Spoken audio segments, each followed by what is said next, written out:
ज्योतिष चक्र और शिशुमार चक्र। श्री प्राशर जी बोले, आकाश में भगवान विष्णु का जो शिशुमार गिरगिट अथवा गोधा के समान आकार वाला तारामय स्वरूप देखा जाता है, उसके पुच्छ भाग में ध्रुव अवस्थित है। यह ध्रुव स्वयं घूमता हुआ चंद्रमा और सूर्य आदि ग्रहों को घुमाता है। उस भ्रमणशील ध्रुव के साथ नक्षत्रगण भी चक्र के समान घूमते रहते हैं। सूर्य, चंद्रमा, तारे, नक्षत्र और अन्य अन्य समस्त ग्रहगण वायुमंडलीय डोरी से ध्रुव के साथ बंधे हुए हैं। मैंने तुमसे आकाश में ग्रहगण के जिस शिशुमार स्वरूप का वर्णन किया है, अनंत तेज के आश्रय स्वयं भगवान नारायण ही उसके हृदय स्थित आधार हैं। उत्तानपाद के पुत्र ध्रुव ने उस जगतपति की आराधना करके तारामय शिशुमार के उच्च स्थान में स्थिति प्राप्त की है। शिशुमार के आधार सर्वेश्वर श्री नारायण है। शिशुमार ध्रुव का आश्रय है और ध्रुव में सूर्य देव स्थित है तथा वे विप्र जिस प्रकार देव, असुर और मनुष्य आदि के सहित यह संपूर्ण जगत सूर्य के आश्रित है, वह तुम एकाग्र होकर सुनो। सूर्य 8 मास तक अपनी किरणों से 6 रसों से युक्त जल को ग्रहण करके उसे 4 महीनों में बरसात देता है। उससे अन्न की उत्पत्ति होती है और उन्हीं से संपूर्ण जगत पोषित होता है। सूर्य अपनी तीक्ष्ण रश्मियों से संसार का जल सींचकर उससे चंद्रमा का पोषण करता है और चंद्रमा आकाश में वायुमयी नाड़ियों के मार्ग से उसे धूम, अग्नि और वायुमयी मेघों में पहुंचा देता है।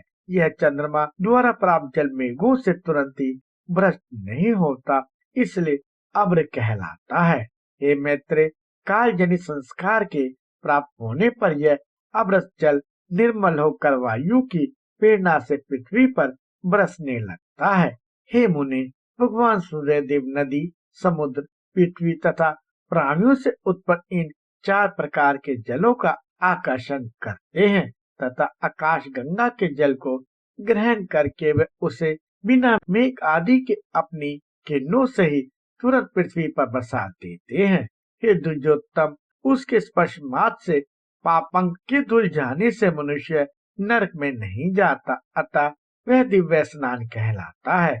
सूर्य के दिखलाई देते हुए बिना मेघों के ही जो जल बरसता है, वह सूर्य की किरणों द्वारा बरसाया हुआ आकाश गंगा का ही जल होता है।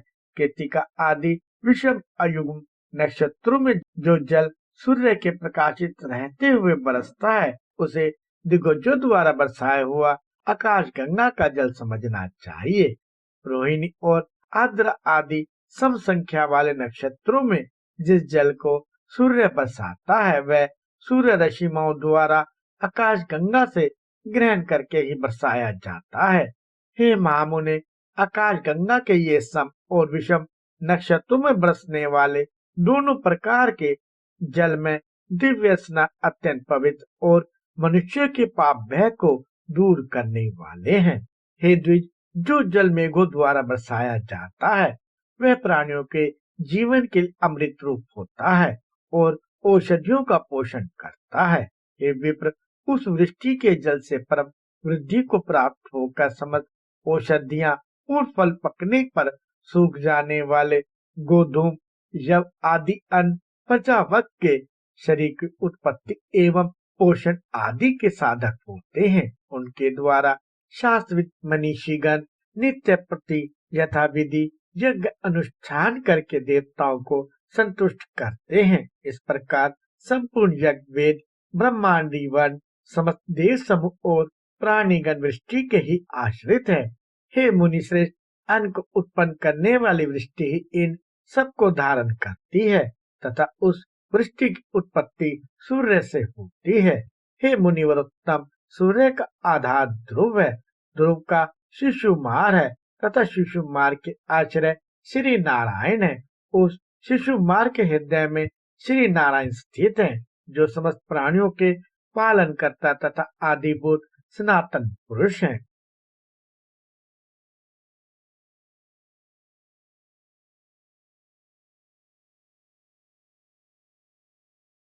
द्वादश सूर्यों के नाम एवं अधिकारियों का वर्णन।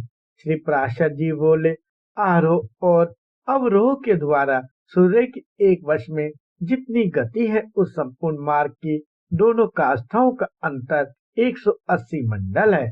सूर्य का रथ प्रति मास भिन्न भिन्न आदित्य, ऋषि, गंधर्व, अप्सरा, यक्ष, सर्प और राक्षस गणों से अधिष्ठित होता है।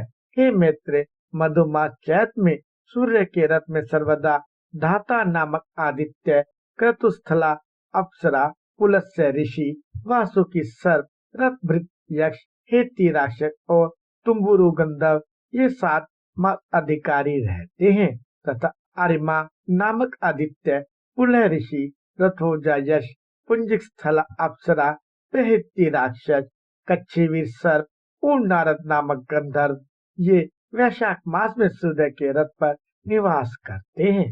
हे मित्र, अब ज्येष्ठ मास में निवास करने वालों के नाम सुनो। उस समय मित्र नामक आदित्य, अत्रिक ऋषि, तक्षक सर्प, पौरुष्य राक्षस, मीनक अप्सरा, हाहा गंधर्व और रस्वन नामक यश ये उस रथ में वास करते हैं तथा आषाढ़ मास में वरुण नामक आदित्य, वशिष्ठ ऋषि, नाग सर्प, सहजन्या अप्सरा, हुहु गंधर्व, रथ राक्षस और रचित नामक यक्ष उसमें रहते हैं। श्रावण मास में इंद्र नामक आदित्य, विश्ववसु गंधर्व, स्रोत यक्ष, एलापुत सर्प, अंगिरा ऋषि, ब्रह्मलोचा अप्सरा और सर्पी नामक राक्षस सूर्य के रथ में बसते हैं तथा भाद्रपदा में विश्वस्वान नामक आदित्य, अग्रसेन गंधर्व, भृगु ऋषि, अपूरन यक्ष, अनुमलोचा अप्सरा, शंखपाल सर्प और व्याग नामक राक्षस का उसमें निवास होता है। अश्विन मास में पूषा नामक आदित्य, वसुरुचि गंधर्व, वात राक्षस, गौतम ऋषि, धनंजय सर्प, सुषेण गंधर्व और दिचाची अप्सरा का उसमें वास होता है। कार्तिक मास में उसमें विश्वावसु नामक गंधर्व, भद्रद्वाज ऋषि, पर्जन्य आदित्य, एरावत सर्प, विश्वाची अप्सरा, संजित यक्ष और आप नामक राक्षस रहते हैं। मार्गशीर के अधिकारी अंश नामक आदित्य, कच्छप ऋषि, तारक्षण यक्ष, महापद्म सर्प, उर्वशी अप्सरा, चित्रसेन गंधर्व और विद्युत नामक राक्षस हैं। हे विप्रभव, पूष मास में क्रतु ऋषि, भग आदित्य, उर्वयु गंधर्व, सफुज राक्षस, करकोटक सर्प, अरिष्टनेमी यक्ष और पूर्व चित्ती अप्सरा जगत को प्रकाशित करने के लिए सूर्य मंडल में रहते हैं।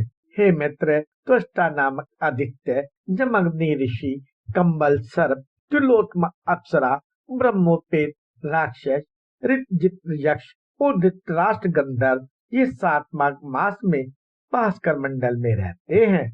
अब जो फागुन मास में सूर्य के रथ में रहते हैं उनके नाम सुनो।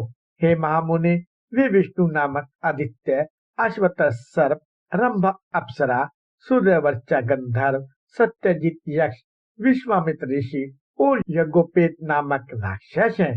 हे ब्राह्मण, इस प्रकार विष्णु भगवान की शक्तियों से तेजो में हुए ये 7 गण एक एक मास तक सूर्य मंडल में रहते हैं। मुनिगण सूर्य की स्तुति करते हैं, गंधर्व सम्मुख रहकर उनका यशोगान करते हैं, अप्सराएं नृत्य करती हैं, राक्षस रथ के पीछे चलते हैं, सर्प पहन करने के अनुकूल रथ को सुसज्जित करते हैं और यक्षगण रथ की बागडोर संभालते हैं तथा नित्य सेवक बाल खिल्य आदि इसे सब ओर से घेरे रहते हैं।